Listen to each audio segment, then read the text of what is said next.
Welcome to the Thief Review video. This is the first kind of video I've done like this, so it will probably be very rough. Before we start, I would like to inform you that I have a Discord server now, so you should join. There's a link in the description. You know, anything that I do, streams, videos, video games, albums, whatever, will be on there. So come on down. Thief the Dark Project is a video game that came out November 30th, 1988. That is only 11 days after Half-Life 1. Imagine that. That is to say they are incredibly similar, and it's just kind of surprising that they were developed at the same time in exclusion from one another. It was developed by Looking Glass Studios. Studios? Yes, Studios. The game was developed alongside its engine, The Dark Engine. The Dark Engine. The Dark Engine. just take one of those.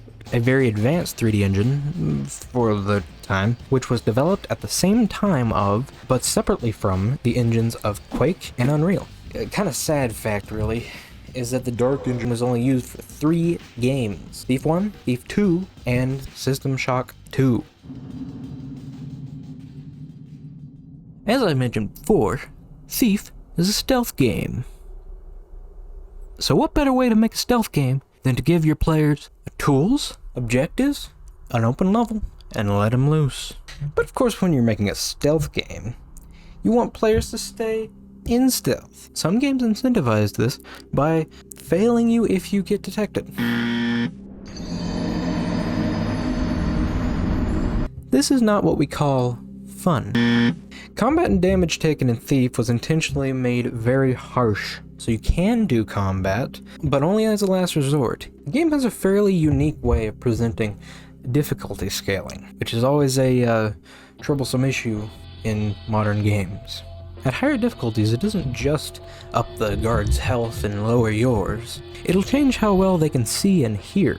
It'll also add additional objectives for you to be able to complete the mission, such as stealing a specific item, or stealing a certain amount of money, or not killing anyone. Also, I just quickly wanted to mention how cool the map system in this game is. The maps you get of the levels are super inaccurate and hand-drawn, so they're very realistic and accurate to what Garrett would actually have at the scenario. So for example, you go into this old abandoned city that you only have an outdated map of for when the city was still standing, so certain roads are blocked off and stuff, and you have to find your way around manually and sort of mentally mark off these different streets. I've got a map. It's so old the edges crumble in my hands. It shows the city, or at least how it was back then. I hope the old place hasn't changed much. Alright, moving on. I think it is time to cover stealth. Thief is considered one of the best stealth games of all time, if not the best stealth game of all time. Starting about what we talked about before, the penalty of getting caught can be very steep if you're unprepared. A lot of the time, it's far easier to take out a guard with a blackjack than it is to smack him in the head with the sword, and that is easier than shooting him in the head 5 million times with arrows. To properly sneak in Thief, you have to keep track of 2 things. 1, your positioning. Stand in a shadowy spot to basically turn invisible. You can see how much light you're in with this meter. And point 2 is the sound you make. Thief is known for its excellent 3D sound, being able to hear where guards are, and the reverb changing exactly on the shape and material of the room that you're in. Guards being able to hear your footsteps, and not a meter telling you how much sound you're making, but actually your ears telling you how much sound you're making. Now that probably seems pretty difficult to get a hang of, but it's actually very intuitive and leads to a player progression of actually learning the game and getting better at the systems instead of just being told that you're getting better. With your step sounds changing based on the material that you're walking on and how fast. For example, running on metal grate is probably the loudest thing you could possibly do, so obviously not great for when you're trying to stealth. Personally, I think the fact that there's no audio meter is a fantastic design choice because it keeps you on your toes. It's a slightly random variable that adds a whole nother level of tension to this game, which makes stealth feel very immersive. It's almost like it makes it into a horror game. What are these transitions? Whoa. Well, let's start by setting up the world. Apparently, it takes place in a metropolis called the City, which I didn't even know until I looked it up. It's medieval times, but there's magic, and also the Industrial Revolution. In the City, there are 3 factions that each have their own religions, beliefs, and politics. Through the levels, you get to explore each one of them in detail. The first group you meet, the Hammerites. They worship an architect god called the Master Builder, who cultivated the human civilization from savagery by giving them the ability to use technology. They believe in technological progress, craftsmanship, righteousness, honor, and locking people up in haunted prisons and all that good stuff. I'm gonna redo that 'cause for some reason I broke out into an accent. I just need to reset that. My hammer awaits thee! The second faction, an opposing religious faction to the Hammerites, is called the Folk of the Woodsy, or just the Pagans if you want. These guys follow the god The Trickster. They believe in nature, are anti-technology, and kind of look like monkeys. Also mantis men and hammerhead sharks. Manful. Lastly, the Keepers. They're a very mysterious group, not really showing up in the game at all, except for some cutscenes. They're neutral, as they are essentially just telling the story of Thief. Plot and spoilers time! I'm just gonna run through the whole thing like real quick. Garrett was taken in as a boy by the Keepers, and was trained in the ways of staying invisible. Later, he left them and used his talents to become a full-time thief, which is apparently an upgrade from, like, monk to thief? I don't know. Alright, skipping ahead a little, about, like, 3 or 4 missions, a lady named Victoria hires you to steal some rich guy's magic sword. As you traverse this level, it's very clear that something wacky is going on in this guy's mansion. That he's maybe not all he seems, maybe a little dangerous, maybe a little crazy, and very eccentric either way. Spinny hallways, upside down rooms, also this door. I love it. When you go to sell the sword, you get this really cool cutscene. Turns out the woman works for the guy that you stole the sword from, Constantine. Plot twist, it was all a test. He wants to hire you to find a fancy trinket called The Eye. So you go to the haunted cathedral where it is, and find out that you're gonna need 4 different tablets to get in. You find the earth tablet with the Hammerite mages in their mage temple. You find the fire tablet in a lost city underground, which is pretty cool. You find the water temple hidden in an underground opera for some reason. I don't know why there's an underground opera. Do rich guys seriously have to go underground to listen to music? Lastly, you find the air temple inside the Hammerites' temple.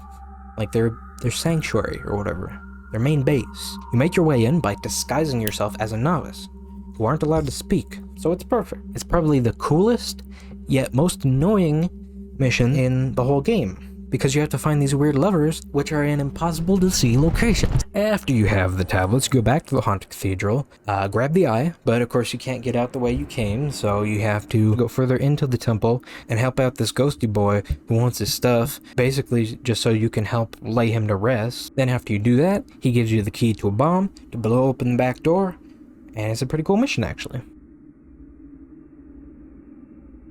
You return to Constantine with the eye, and well, turns out he was the trickster all along. So, he takes one of Garrett's eyes, because the eye apparently needs a real eye to see, whatever that means. So the trickster opens a portal or something, and leaves you to die. The Keepers show up just in time to free you, spout some prophecies, and then...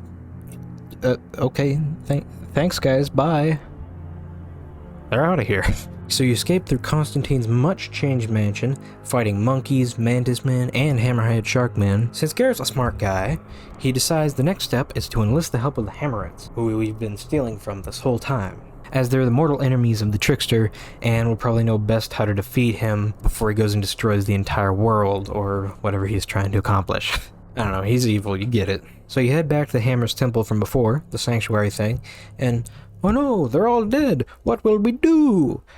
Oh, there's still some survivors under the temple. Okay.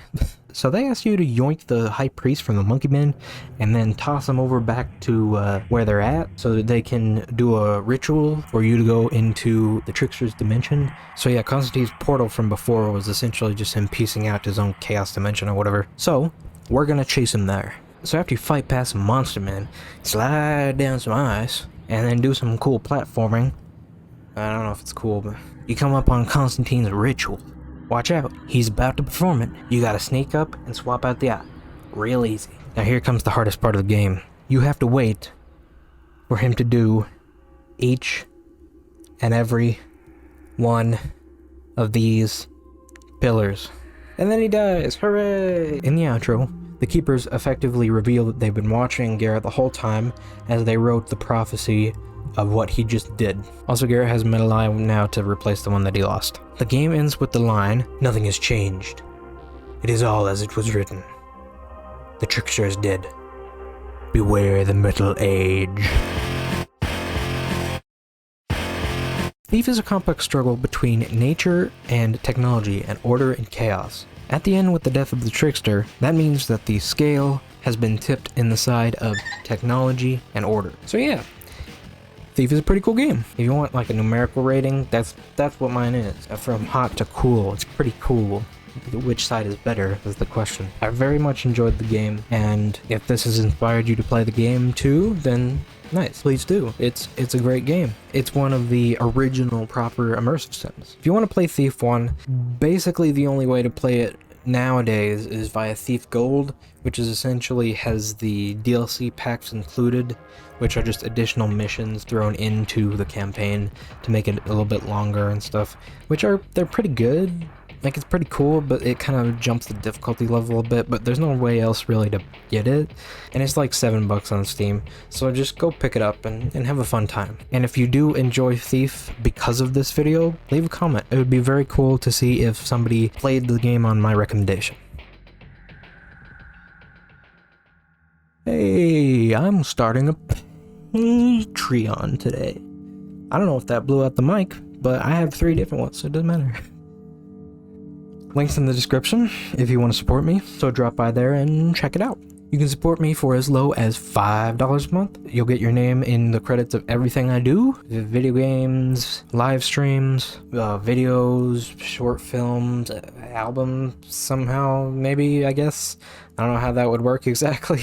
I won't really be locking any content behind it, aside from maybe bloopers and behind the scenes and more consistent updates on projects I'm working on and stuff. All the stuff I make will still be free. You'll just get some peeks from time to time on what I'm doing. Plus, you'll have the knowledge that you're supporting a creator that you enjoy. Also, it'll help me get some better equipment so I'm not just using a webcam taped to a tripod for my recording setup. You'll also get a special Discord role on the Discord server that I just created, that I mentioned at the beginning of the video. Check it out, please. I know everybody's starting a Patreon and doing a Discord server. It's hard to keep up, but I mean, I would really appreciate it.